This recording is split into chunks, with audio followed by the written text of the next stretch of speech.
Kjo është Bibla ime. Dhe unë besoj në gjithë shka që është shkruar aty. Çfarë është e vërtet për Jezu Krishtin, është e vërtet edhe për mua. Jezu Krishti fitoi dhe unë jam fitimtar. Ai shkoi në kryq dhe e mori dënimin. Ai e mori sëmundjen. Ai e mori shqetësimin që unë të jemi falur, që unë të jemi lirë, të jemi shëruar, i bekuar, i gëzuar, dhe unë jam fitimtar në emrin e Zotit Jezu Krisht, sepse fuqia e ringjalljes banon në mua. Çdo gjë që djalli e ka nisur për keq, Zoti im Jezu Krisht e merr dhe e kthen në favorin tim. Madje edhe njerëzit që kanë qenë kundër meje do të punojnë në favorin tim. Ky është Zoti im. Në emrin e Jezus. Amen. Haleluja. Lavdi Zotit. Kur unë e thash para 2 javësh këtë që disa njerëz që kanë qenë kundër meje, Zoti do t'i përdori në favorin tim, nuk zgjati as 2 javë dhe Zoti i përdori. Lutuni, shpallani këtë. Mos kërkoni që Zot sill zjarr nga qielli mbi ata, se Zoti nuk do ta bëj. Dishepujt thanë, Zot sill zjarr nga qielli. Gjatë javës kam folur me një njeri që ka pasur konflikt dhe thash, o vlla, lutu që Zoti ta bëj atë njeri të punojë në favorin tënd. Kjo është urtësia, se si ti kërkon gjëra Zotit. Zoti ka bërë mrekullinë të shkuarën. Apo jo, keni parë ndonjë mrekulli të Zotit të shkuarën? Keni parë një bekim e të ngrëndorën? Zoti mund ta bëjë përsëri. Kthehemi te njëri tjetri. Zoti ka bërë mrekullinë të shkuarën për ty. Por ai mund të bëjë përsëri. Sepse ai është i gjallë dhe ai është i mirë. Amen. Haleluja. Perëndia të cilit ne i besojmë është një atë i mirë. Dhe ai ka një plan të mrekullueshëm për jetën tënde dhe për jetën time. Ti nuk je aksidentalisht në këtë botë. Ti nuk je aksidentalisht në këtë kishë. Ti nuk e ardhur këtu sepse është një rit që ti do ta ndjekësh dhe pos erdhe ti gjeti belaja. Nuk është kjo. Ti je këtu sepse Zoti do që ti të jesh këtu. Nëse ai nuk do donte, kush e di ku do ishe, ose s'do ishe fare.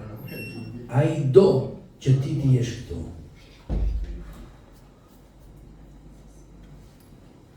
Zoti fitoi në kryq për ty. Ati Perëndi ka një ftesë për ne çdo ditë. Dhe ai është Perëndia i mundësive të reja. Ndodh që ne gabojmë në jetën tonë, ne kënduam që është i shenjtë, që ai është i pastër, por nga ana tjetër ne jemi shenjtëruar me gjakun e tij, por prap mëkatojmë. Ne mund të dështojmë në jetën tonë dhe pastaj ne mendojmë që po pse me mua do merret Zoti prap. Mbase ti ke kërkuar Zotit para 5 vitesh një mrekulli. Edhe ti pastaj ke nevojë prapë për një mrekulli tjetër sot. Edhe ti thua, po pse me mua do merret Zoti çdo 5 vite? 5 vite janë shumë. Ai merret çdo ditë, çdo sekond me ty. Zoti nuk të ka haruar. Ktheuni nga njëri tjetri. Zoti nuk të ka haruar. Ai është një Ati mirë dhe i dashur. Dhe ai mund të bëjë mrekullinë përsëri për ty. Kërkoja Zotit. Dhe kjo është tema për sot. O Atë, bëje përsëri. Ne jemi duke folur për atin Perëndi, që ta shikojmë Perëndin si një ati dashur, dhe kemi thënë që ati Perëndi nuk I ngjan burrave të sotëm, as burrave të djeshëm, se mburen burrat e djeshëm, atëherë kishte burra, po burra që pinin raki, rrifnin, ziheshin, vrisnin, dhe ati Perëndi nuk është kështu. Perëndia vërtet ja ka dhënë burrit jetë koka e shtëpisë, por jo që të ushtroj dhunë, jo që të ofendoj, por të ndërtoj me dashuri, të tregoj atin Perëndi. Prandaj kemi shumë probleme sot në botë, pse? Se nuk ka një model të saktë. Modelin që ati Perëndi na dha është Jezu Krishti. Ne duhet të ndjekim Jezusin dhe duhet jemi si ai. Jezusi erdhi për të na treguar se kush ishte ati. Por ne kemi gjithashtu herojnë të Biblës që ne mund t'i ndjekim. Te Psalmi 68, Davidi liston disa gjëra që Zoti kishte bërë për ata. Davidi është duke kujtuar dëshminë dhe gjërat e mëdha që Zoti kishte bërë për Davidin dhe për popullin e tij Izraelin. Prandaj është një gjë e mirë kur ti kthen kokën pas dhe shikon dëshminë që Zoti ka bërë për ty. Dje ishim me dy vëllezërit tanë për darkë, edhe më tha, pastor, si e ke pranuar ti Jezusin? Edhe unë kam shumë qef kur më thonë si e ke pranuar Jezusin. Madje një nga arsyet, një nga mënyrat se si unë predikoj ungjillin është kur tregoj se çfarë ka bërë Zoti për mua. Edhe shpeshherë pyes njerëzit kur kam qenë kur udhtoj me autobus, në një nga bisedat që bëj është si je, si dukesh mirë, ku punon? E fillon ai tjetri thot ku punon. Pastaj në një moment caktuar thot, po ti ku punon? Nëse bëhet kjo pyetje, emri ungjillin kokës. Dhe unë filloj predikoj ungjillin. Pse? Tregoj se çfarë ka bërë Zoti për mua. Është shumë gjë e mirë që ti të dish se çfarë ka bërë Zoti për ty. Në vargun 28, Davidi thot, shfaq fuqinë tënde o Perëndi. Le ta themi të gjithë. Shfaqe fuqinë tënde o Perëndi në jetën time. Forco o Perëndi atë që ke bërë për mua. Davidi thot për ne, por ti ktheje personale për ty. Ky psalm është një thirrje dhe një shpallje besimi e Davidit. Nuk është një lutje ndërtuar nga pasiguria. Ne kemi lutje që shpeshherë ndërtojmë nga pasiguria. Por Davidi në këtë rast nuk ka ndërtuar një lutje nga pasiguria, por një lutje të ndërtuar mbi përvojën e tij, mbi atë që mbreti David kishte parë në të kaluarën. Ai kishte parë fuqinë e Perëndis, forcën e tij të vepronte. Davidi nuk po kërkon diçka të panjohur. Unë nuk e di se çka ka Perëndia për mua. Jo, unë e di çfarë ka Perëndia për mua. Planet e tij janë po dhe amen. Planet e tij janë të mira. Prandaj shumë e rëndësishme që ne të qëndrojmë me fjalën e Zotit. Dhe ai po përdor të kaluarën si një bazë për të ndërtuar besimin në të ardhmen, si një trampolino e të tashmes. Unë nuk e di sa nga ju keni bërë gjimnastik në shkollë, po në kohën time ne kishim një pedan ose trampolino që kur shkonim atje kërcenim, pam, edhe kalonim kalucin, edhe shumë bëjnë akrobacira sot. Unë e kam pasur shumë qef gjimnastikën, megjithëse jam shumë I shëndosh sot se e kam lënë para ca kohësh, por ne do t'i përdorim këto dëshmi si një trampolino për besimin në të ardhmen, ku ne të ngrihemi. Ne do të ngrihemi në nivele të reja. Dhe këto gjëra duhet na shërbejnë dhe ndërtojnë mënyrën se si ne lutemi dhe mënyrën se si ne I qasemi atit Perëndi. Pra nuk I qasemi atit Perëndi duke shkuar në përmale, duke sakrifikuar kafshë. Nuk I qasemi atit Perëndi madje dhe duke puthur kryqin. kjo nuk na ndihmon. Edhe duke bërë kryqin 7 herë, 10 herë në ditë, bëhe sa të duash, nuk të ndihmon. Çfarë të ndihmon? Marrëdhënia zemër për zemër me Ati. Dhe Ati nuk do që të lojë ku ka fsheti me ty dhe me mua. Ai thot, kush më kërkon, më gjen. Si e kërkojmë? Në emrin e Jezusit. Ungjilli Gjoni na thon, nëse ne i kërkojmë çdo gjë që duam në emrin e Jezusit, ai do të na japë. Ky është plani dhe vullneti i tij, nuk kemi një mënyrë tjetër. Çfarë duhet të kuptojmë sot? Kur ne kujtojmë veprat e Perëndis, ajo ndërton besimin tonë. Pra, shpejt e shpejt ju mund të kujtoni çfarë ka bërë Zoti për ty në kaq vite që ti je besimtar ose besimtare. Davidi kishte parë shumë gjëra të ndodhin dhe ai kujton vetes këtë psalm. Njerëzit kanë një veti shumë të mirë. Cila është kjo? Harrojnë. Ne harrojmë gjërat që ka bërë Zoti. Populli i Izraelit, Zoti i nxori në mes detit, ndau detin në dysh, i solli mish nga qielli, i solli mana, bukën e engjëjve. Çfarë nuk i dha Zoti atyre njerëzve? Në fund thanë, ishim mirë atje ku ishim sklavëri, se të hanim qep.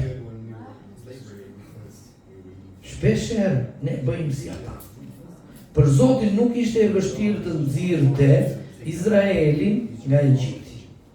Por ishte shumë e vështirë që të nxirrte Egjiptin nga Izraeli. Për ne, për Zotin, për mua nuk ishte e vështirë që ai të më shpëtonte mua nga mëkati im. E ka bërë 2000 vjet më parë. E vështirë është të ndryshoj mendjen time, të ndryshoj veset e mia. Shumë njerëz madje vinë në kish po luajnë akoma kumar. Mund të vinë në kish po kanë probleme me cigaren, që duhet ta lënë. Kanë probleme me sherrin, kanë probleme me shamatën. Prandaj janë disa gjëra që ne duhet i lëmë. Kanë probleme me mënyrën e të menduarit. Shumë njerëz mendojnë që Zoti nuk i do. Shumë njerëz që janë besimtarë, janë të shpëtuar, kanë probleme me frikën. Pse? Sepse mendojnë problemin në fillim, nuk vendosin Zotin të parë. Dhe shumë e rëndësishme që ne t'i lejojmë Zotit dhe me Zot, nxirre Egjiptin nga unë. Nxirre jetën e vjetër nga unë. Davidi kujtoi Samuelin se si ai dajosi mbret, kur Davidi ishte një fëmijë i vogël, kur ishte çoban dhe kulloste baktit e tij. Davidi ishte i harruar nga familja, babai e harroi, nuk e futi fare në listë. Ishte harruar nga gjithë botat. Ndoshta ti mund të jesh i harruar nga familja, mund të jesh i harruar nga bota, por Bibla thot, edhe sikur nëna dhe babai do të harrojnë, unë nuk të harroj, thot Zoti. Thoni njëri tjetrit, edhe sikur nëna dhe babai të kenë harruar, Zoti nuk të ka harruar. Ai do të gjejë ty, aty ku ti je. Kjo është arsye pse ai i dërgoi Jezusin. Nuk e kemi gjetur ne Zotin. Zoti na ka gjetur ne. Ne e pranuam atë, por është ai që na kërkoi atje ku ishim. Mua më kërkoi në mes të lokalit ku po dehesha. Erdhi dhe më gjeti atje. Nuk e di ku ka gjetur ty. Kudo që të ka gjetur, është ai që të ka gjetur ty. Jo ti të kesh gjetur atë. Dhe kjo është gjëja e parë që të thuash, Zot, faleminderit që ti më ke falur mëkatet. Faleminderit që unë do shkoj në parajs. Faleminderit që unë jetoj qiellin që tani. Gjë e dytë që kujtoi Davidi ishte kush? Goliati, giganti. Mund na kenë dalë gjigant, probleme, situata shumë të vështira në jetën tonë.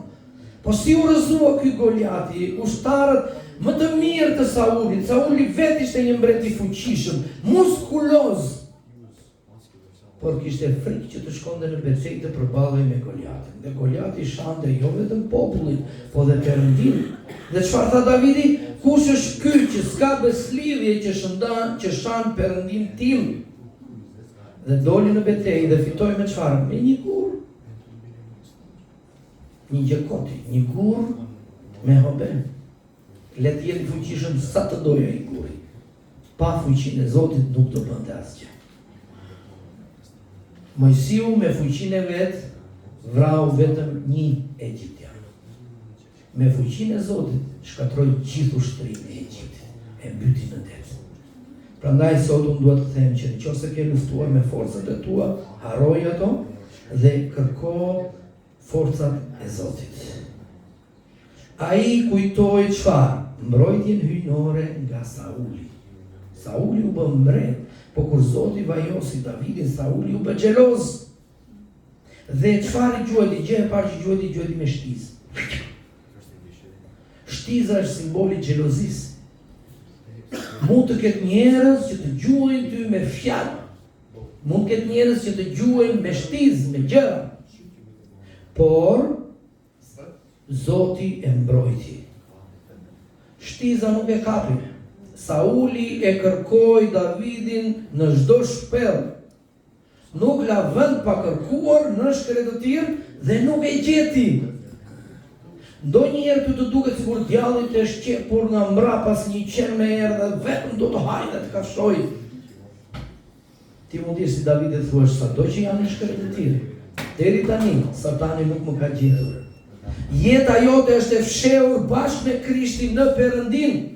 Dhe ti mund të thuash jeta ime është e fshehur bashkë me Krishtin në Perëndin dhe Sauli që më përndjek nuk do më gjej, shigjeta nuk do të më gjej. Asnjë e keqe nuk do t'i qaset çadrës time. Davidi e tha këtë në Psalmin 91. Ai kujtoi dorën e Perëndis, që e mbrojti nga luani dhe nga ariu. Davidi kishte prova të qarta të favorit të Zotit, të mbrojtjes dhe ngritjes, promovimit të Perëndis. Zoti, nëse ti ke arritur në një nivel, Zoti të ka sjellë deri aty. Dhe ti do të thuash njësoj si populli i Izraelit e Benezer, deri këtu Zoti më ka prur, por nuk do më lëri këtu, do më ngrej më lart. Davidi tha që ai jo vetëm se e dinte, por e kam parë dorën e Zotit. Kam prova që Zoti ka vepruar.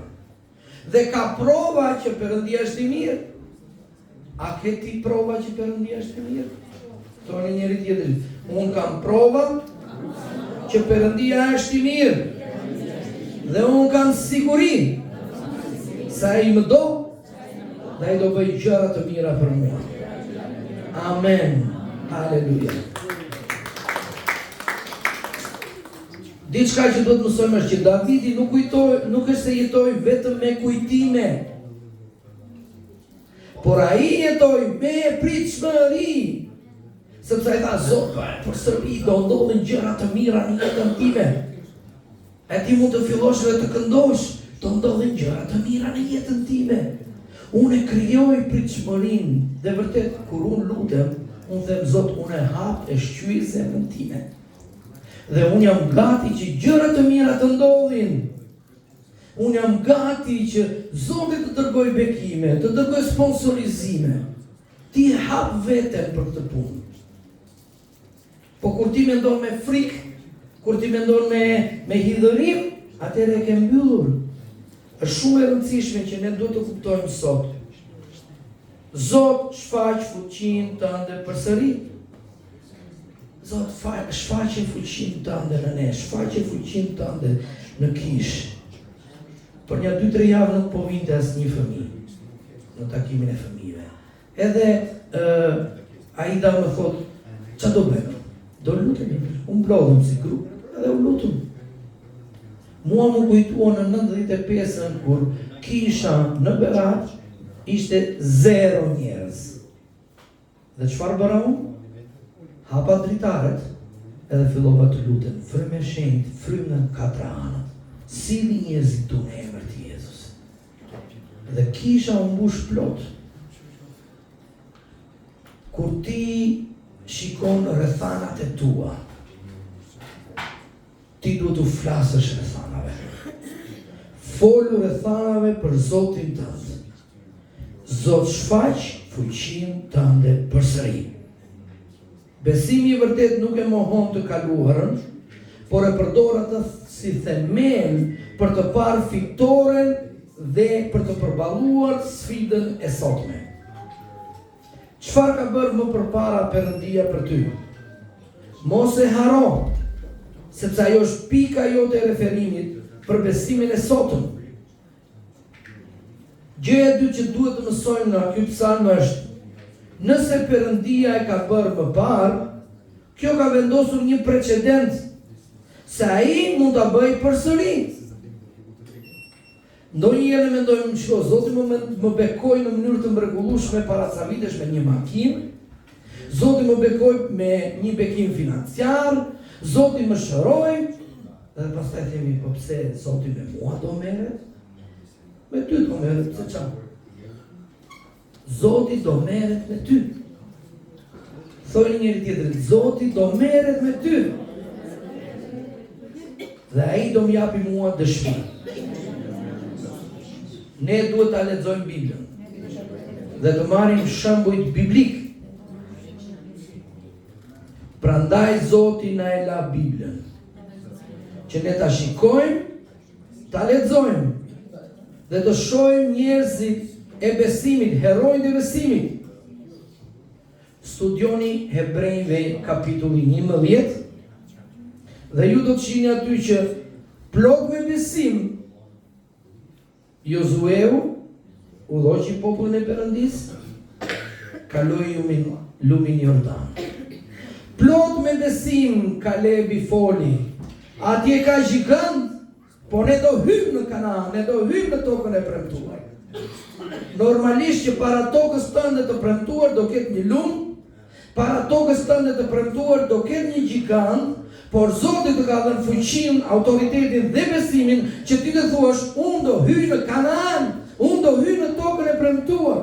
Në tokën kur jedh qumshti dhe mjalti, madje ti ke të drejtë të thuash që tani unë jam në tokën e premtuar. Pse? Sepse këtë fitore e kori Jezusi 2000 vjet më parë. Davidi, Isaia, ata kishin të drejtë të thonin do të ndodhi. Do të vdesi Krishti, do të ringjallet, do të vuaj, kurse ne du të themi ka ndodhur, Krishti vdiq, ai u ringjall, bekimi ynë ka ndodhur, hyrja jo në tokën e premtuar ka ndodhur para se ne të lindeshim. Dhe ti thjesht duhet jetosh sot. Ti je populli I Perëndisë. Dhe këto nuk janë histori të bukura, por janë modele besimi. Zgjidh të jetosh me këtë model. Prandaj sot ne kemi të drejtën që të thërasim, Zot ti e bëre në të shkuarën, bëje përsëri për mua. Thuaj Zotit tani, Zot bëje për mua. Unë nuk e di cila është nevoja jote. Nuk e di çfarë po I kërkon Zoti, cili është fruti që ti do të marrësh dhe të hash në tokën e premtuar. Por ti mund të thuash sot, Zot bëje përsëri. Kush na jep ne këtë të drejtë që ta themi? Gjaku I Jezusit. Kur Jezusi thamë javën e shkuar, vdiq në kryq, veli I pengesës u nda, dhe ti ke të drejtë të hysh te Ati, lirshëm, dhe ti thuash Zot bëje përsëri. Mos u kënaq vetëm me atë që Perëndia ka bërë në të shkuarën. Lavdi Zotit për atë që ai bëri dje, por ushqeje besimin tënd që ai do bëj sot dhe nesër, sepse është një Perëndi I përjetshëm. Ai është I njëjti Perëndi, dje, sot dhe përjet. Gjëja e tretë që duhet mësojmë nga Davidi është që ne duhet kërkojmë ndihmë prej Atit Perëndi. Perëndia do të rrëzojë çdo fortesë, çdo Goliath, çdo mur, problemet, malet, murret, pengesat që janë në jetën tënde nuk janë asgjë për Perëndin tënd. Frikërat e tua, ankthet e tua, Perëndia mund I shkatrojë në 1 sekondë vetme. Zoti është gati të sheshojë malin tënd. Zoti është gati të rrëzojë dhe të heqë çdo pengesë. Por ti duhet të kërkosh dhe të marrësh ndihmën e Zotit përmes besimit. Të jesh besues dhe të biesh në një marrëveshje, në një mendje me Perëndin, të kesh rezonancë zemra jote me zemrën e Atit. Kur ne ishim ushtar, dhe unë kam qenë në këmbësori, na mësohesh që të marshonim. Dhe marshemi është që gjithë të ecim me një hap. Por, thoshin, kujdes kur kalon në urë. Në urë, ecja duhet jetë me hap lehtë. Pse? Sepse kur të gjithë ushtarët japin një goditje të njëjtë, bam, bam, bam, rezonanca e lëkundjes vete shumë e fortë. Dhe ura bie. Nëse ti doj që gjërat të bie në jetën tënde, kërkohet rezonancë. Zemra jote me zemrën e Atit. Kur ti ke të njëjtin rezonancë. Perëndia ka derdhur ADN-n e tij në ty. Ka derdhur fuqinë e Krishtit, ka investuar fuqinë e ringjalljes në kishën e Zotit Jezu Krisht. Dhe kur ti fillon dhe rëfen atë që ti beson në zemër, muret fillojnë dhe dridhen. Problemet fillojnë dhe largohen. Goliatët shtrien për tokë. Një gur i vogël është një rrëfim i vogël që ti bën. Çfarë tha Pietri dhe Gjoni te Veprat e Apostujve? Nuk kam asar argjend, në emrin e Jezusit çoj dhe ec. Një fjalë shumë e vogël. Dhe i paralizuar i ngrit dhe eci. Çfarë ke ti? Emrin e Jezusit. Ti ke Biblën. Rrëfeje dhe shpalle me besim. Ti i shërben një Zoti që i kthen gjërat në favorin e bijve të tij. Atë që armiku e ka nisur për keq, Zoti e merr dhe e kthen për të mirën tënde. Ai do të ndryshojë betejën në favorin tënd, ai ndryshon gjërat pa pritur në favorin tënd. Ndonjëherë, para se të ndodhin këto gjëra, ti duhet fillosh të buzëqeshës në mes të vështirësisë. Si ta bëj këtë gjë? Me anë të besimit. Si thot Bibla te Hebrejt, me anë të besimit. Pa besim është e pamundur t'i afrohemi Zotit. Në mes të rrethanave negative gjej shpresë, gjej forcë dhe gjej gëzim tek Zoti. Prandaj Bibla thot që Davidi forcoi veten. Ku? Te Zoti. Forcoje veten tek Zoti. Mos prit që ti ta ndjesh gëzimin. Bëje me anë të besimit dhe me anë të gojës tënde. Në vend që ti ta ankohesh, dëgjoj dhe këndoj një këngë lavdërimi. Në vend që ti ta ankohesh, saftot, ditë e keqe sot, mori fund u munde. Thuaj Zot, faleminderit për ditën që ti ke krijuar. Kjo është dita që ti e ke krijuar. Unë do të zohem dhe unë do ngazëllohem. Unë jam i bekuar kur dal nga shtëpia dhe unë jam i bekuar kur do hyj në shtëpi. Do jem akoma i bekuar, do jem i shëruar. Unë kam dhimbje kur shkoj në kishë, po do kthehem pa dhimbje kur të dal nga kisha në emrin e Jezusit. Se fuqia e Zotit vepron. Në vend që të mbyllësh derën dhe të heqësh dorë nga jeta, gërmo thellë në fjalën e Zotit dhe thuaj, kjo është dita e Zotit. Mos i lejon ndjenjat e tua të dominojnë dhe të kenë fjalën e fundit. Foli, unë kam shpresë. Unë kam rrugëzgjidhje. Zoti im po thyen prangat. Porozon muret dhe po sheshon çdo mal që ka dalë përpara meje. Kuptoni diçka. Ti mund të kesh probleme sot. Mund të kesh sulme. Por arsyeja pse djalli të ka sulmuar kaq shumë është se ka diçka të mrekullueshme në ty. Është se Zoti ka një plan për ty. Ndryshe ai nuk do të harxhonte kohën kot duke të sulmuar ty. Djalli është quajtur gjarë për i lashtë. Gjarpri nuk është budalla, është i zgjuar. Dhe djalli nuk do të ngacmonte ty kot. Djalli zakonisht ngacmon njerëzit që luten, njerëzit që predikojnë ungjillin, djalli ngacmon ata njerëz që Zoti ka diçka në ta. Pse? Sepse do që ti nxjerrë jashtë loje. Sepse po ti jesh në lojë, ti shënon gol. Ti bën planin e Zotit. Ti shpëton njerëz. Ti shëron të tjerët. Zoti të përdor ty si kanal ku gëzimi i Zotit të vinë në jetën tënde dhe njerëz të tjerë të çlirohen. Prandaj është arsyeja pse ne kemi sulme. Thuaje me zë pas meje. Zoti ka vendosur diçka të mrekullueshme tek unë. Unë do lë gjurmën time në këtë jetë. Unë jam një krijues historie. Unë do të thyej barierat. Fuqia e ringjalljes jeton brenda meje. Në emrin e Jezus. Amen. Haleluja. Gjë e katërt. Mëso të nxitësh dhe të inkurajosh ose të ndërtosh veten tënde. Shpeshherë ne themi, pa pse s'vjen ky pastori të më ndihmojë mua. Thua se pastori është fryma e shenjtë dhe di gjithçka që do të kish. I thash dikujt, miku im, unë nuk mund të rri 24 orë pas teje. Pse? Se unë kam 60-70 veta në kishë dhe duhet të kujdesem për të gjithë. Por ti fillove ndërto marrëdhënie personale me Zotin. Kur ti ndërton marrëdhënie personale me Zotin, ti je pastori i vetes tënde.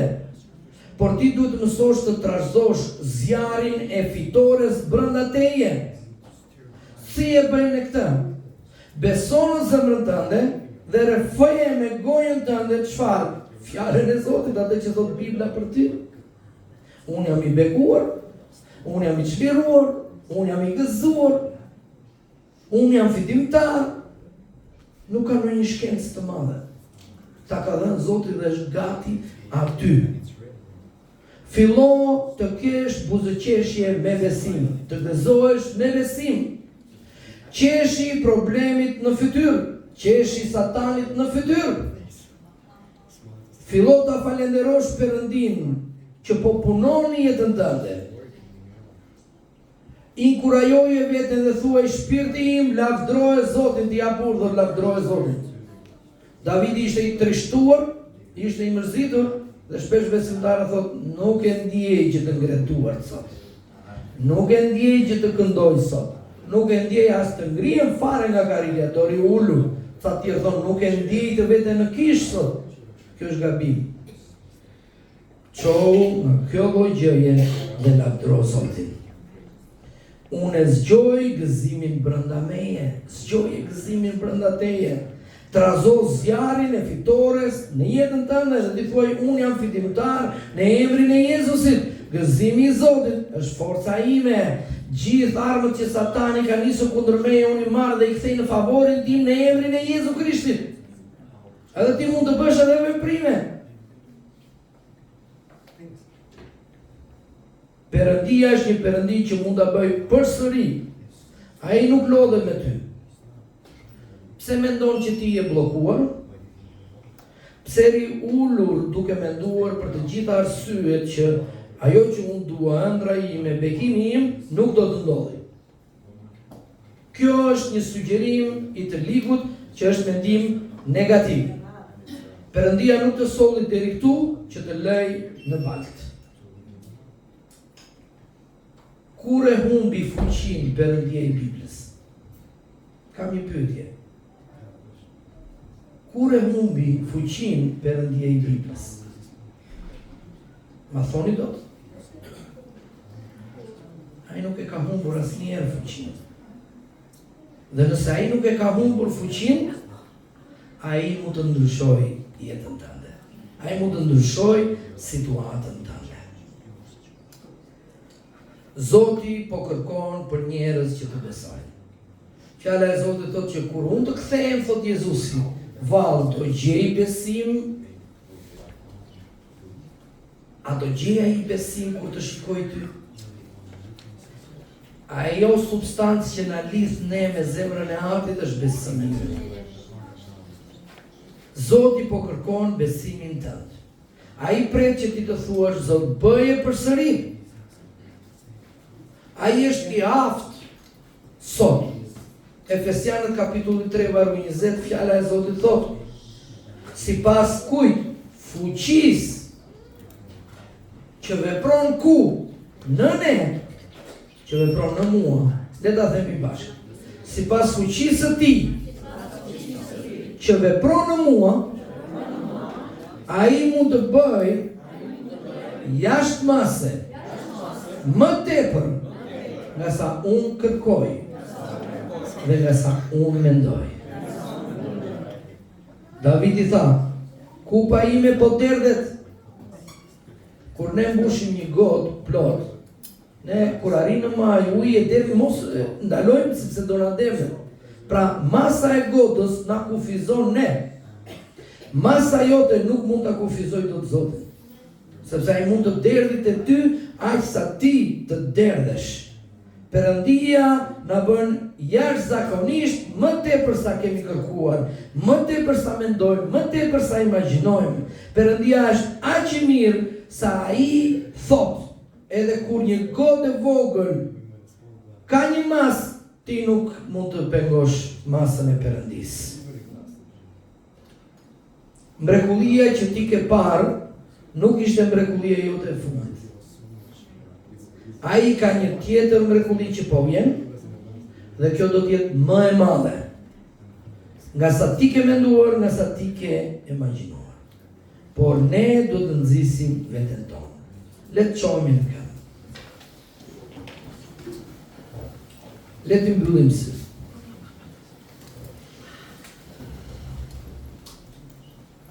Apostulli Paul shkruan te 2 Timoteut 1:7. Perëndia nuk më ka dhënë një frymë frike, por force, dashurie dhe një mendje të shëndosh. Një mendje shëndosh është një mendje pozitive, një mendje plot me shpresë, është një mendje plot me paqe, është një mendje që Perëndia ka kontrollin, jo ndjenjat. Dhe ku Perëndia urdhëron dhe drejton hapat e tu. Le t'i lutemi Zotit sot. Thuaj pas meje. Zot Jezus, unë të falenderoj që ti nuk më ke dhënë frymë frike,